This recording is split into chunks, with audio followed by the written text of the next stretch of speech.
Ganó Boca, ganó 2-0 en condición de local y hoy vamos a estar hablando del triunfo del equipo comandado por Miguel Ángel Russo. Bienvenidos a mi canal, gracias por pasar nuevamente en este envío. Quiero hablar un poco de lo que fue el partido entre Boca y el Club Atlético Banfield, jugado en el estadio Alberto J. Armando, conocido como la Bombonera, donde Boca se impuso por 2-0 frente a su rival del sur. El partido comenzó con un Boca bastante protagonista. Los primeros 40 minutos del partido, Boca merecía por lo menos un gol de diferencia en el marcador. Fue un claro ganador si tomamos las acciones de los primeros 40 minutos. Los últimos 5 minutos y el segundo tiempo se vio un Boca un poco más metido en el ritmo del partido, un Boca un poco más apagado, un Boca siendo protagonista, pero en este caso teniendo situaciones donde la pasó realmente complicadas con un equipo de Banfield que no es un equipo que tiene todas las luces en condiciones de ataque, no es un equipo que está formado para combatir un torneo de primera división, es un equipo en formación y se notaba a la hora de definir, era un equipo que llegaba por su propio impulso, pero no tenía las herramientas necesarias para poder convertir en un momento del empate del partido o en algún descuento en el momento que Boca ya iba 2-0. En cuanto a los goles de Boca, el primer gol fue de Miguel Ángel Berentiel, después de una jugada con un excelente pase de Leandro Paredes, una diagonal de Aguirre. Aguirre asiste hacia el medio, donde Merentiel elude al arquero y define con el arco vacío, haciendo un verdadero pase a la red. Y el segundo gol viene de un córner también lanzado por Paredes, donde cabecea Bataglia en el primer palo. La pelota pega en el travesaño y Cavani se encuentra de cara al arco, de cara al gol, con una pelota imposible de fallar en el fútbol. Con esto se corta la sequía de casi 4 meses de que Boca no gane en su propio estadio. Recordemos que el último partido que ganó Boca en ese momento era comandado por Fernando Gago.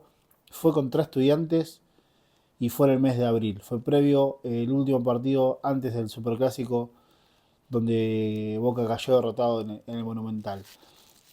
Quiero hablar un poco de algunos jugadores.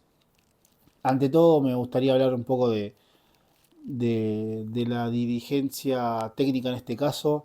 Boca volvió a repetir el equipo, volvió a repetir el esquema que había presentado en Mendoza, como se tituló en ese momento Los Héroes de Mendoza, porque habían roto la peor racha de su historia.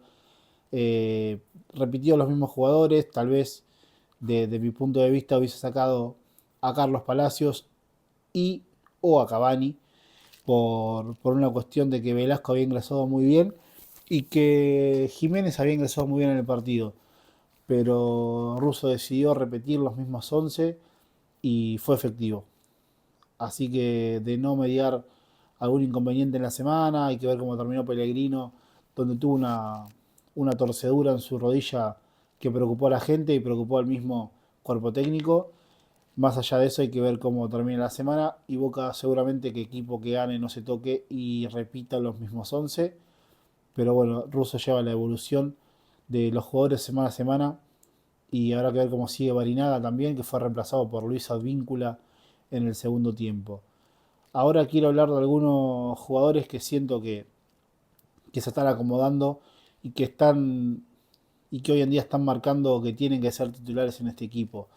El caso de Marchesín o Marquesín es claro, es el arquero, está demostrando todos los partidos con una o dos atajadas claves, así que en este caso Marquesín debería seguir siendo el arquero del club, del equipo principal.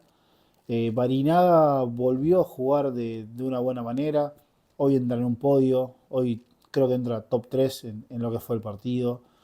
Está demostrando que tal vez no con mucho fútbol, tal vez no siendo un lateral derecho vistoso, sí un famoso llamado guerrero en el campo, le está dando lo que Boca necesita, que es alguien que corra meta y se la da al compañero y que perdón, los delanteros se encarguen del resto.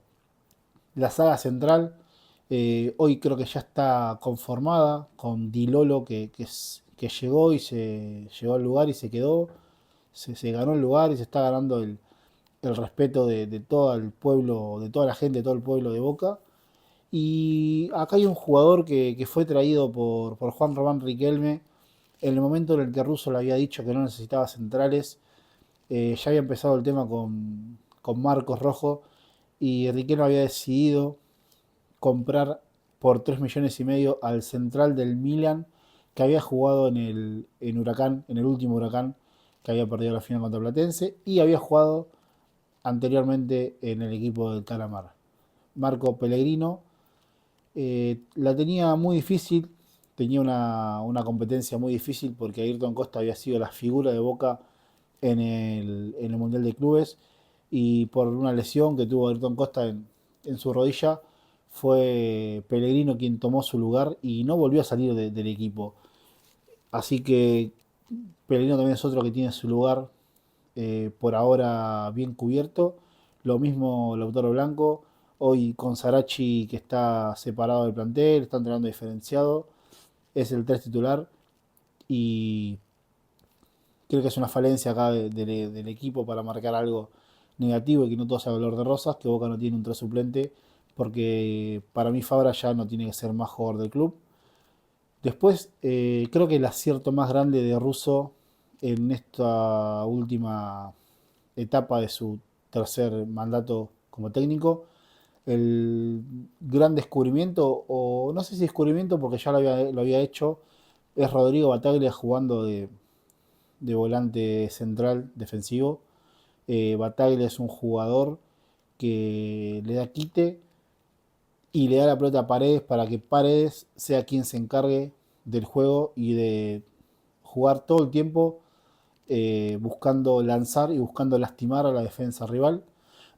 Por un costado, hoy jugó Palacios, que Palacios no me termina de convencer. Siento que juega con un tiempo menos que el resto. Está por ahí más preocupado en jugar el famoso fulbito que en jugar profesionalmente. Eh, y por derecha volvió a jugar Aguirre. Es el segundo partido que tiene el ex Newell como titular consecutivo. Aguirre lo había hecho de una buena manera en el partido contra Racing. Ese partido para mí estuvo en el podio y se fue ganando el lugar, se fue acomodando y es un jugador que Boca no estaba teniendo en los últimos meses porque no es que sea un fenómeno, no es que sea un jugador que te va a ganar un partido con gambeta, con dribbling, con habilidad, pero es un jugador picante, es un jugador que juega por la línea e ingresando hacia el área y busca lastimar todo el tiempo. Es un extremo de la vieja escuela de extremos que juegan pegado a la raya, pero tienen corte hacia adentro para poder lastimar. Y a Boca le estaba faltando porque recordemos que en Boca había jugado Belmonte de 8, había jugado Alarcón de 8, había jugado Palacios de 8 y Velasco por izquierda. En Boca en un momento fue un mar de dudas donde el 8 era un puesto que pasaba uno cerca y jugaba de 8. Y arriba Merentiel que volvió al gol, venía medio salado con el tema del gol. No sé si es porque estaba sobrando las definiciones o solamente un tema de azar. Creo que en algunos partidos como el de Argentino Junior eh, ha sobrado y con Unión también. Para mí, en mi forma de ver el fútbol, creo que tenía para definir, ha definido hace unos meses contra Manuel Neuer, que está entre los mejores de la historia, y definió fuerte un palo arriba al ángulo inatajable. Y contra el ruso Rodríguez, que partido a partido se demuestra que tiene, que tiene un nivel mucho más bajo a Neuer, obviamente. No lo veo liquidando a, a Merentiel, o no lo vi en esos partidos, y me pareció que era algo a destacar que haya vuelto al gol. Y bueno, Cavani, que hizo un gol después de errar 5, y creo que Cavani, más allá de su entrega, más allá de que demuestre, Cavani lo está perjudicando a Boca jugando, por ejemplo, en los 90 minutos. Tal vez sea un jugador para jugar los últimos 20, tal vez el inicio del partido debería ser con Merentiel y Jiménez, y que a los 70 minutos entre Cavani, que ahí tal vez con la habilidad, con la técnica, con la historia que tiene encima el goleador uruguayo, pueda demostrar. Esto les quería comentar del partido de hoy. Sin más, les dejo un abrazo y les agradezco por pasar por el video. Hasta luego, nos vemos pronto. Chau.